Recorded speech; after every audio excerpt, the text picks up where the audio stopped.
ఒక్కొక్కడు చేతనా కొడుకులంతా పవన్ కళ్యాణ్ 100 కోట్ల సినిమాలు గ్రాసరీ కూడా లేవురా బాయ్ అది అని మాట్లాడుతారు బయట.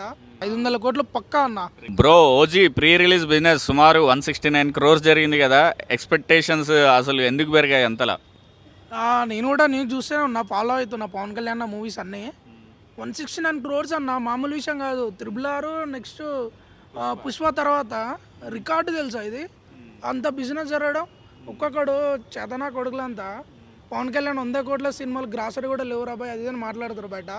ఇది చూసే ఇది చూడాలి ఫస్ట్ ఆఫ్ ఆల్. ఇది చూసే అంతా కూడా లేదు కొడుకులో. 169 crores అన్న బిజినెసే. ఇక ఊహించుకోండి కలెక్షన్ ఈసారి పైసల వర్షం.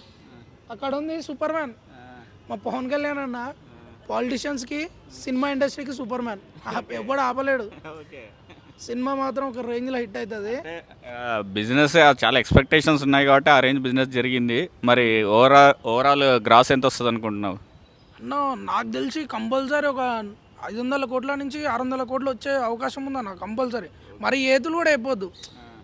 మా ఓన్ బిజినెస్ కంపల్సరీ అంత అవుతుంది. అది రీజనల్ ఫిలింగా ఆ రేంజ్ కొడుతుంది. ఆ రేంజ్ కొడుతుంది అన్న. 500 కోట్లు పక్కా అన్న.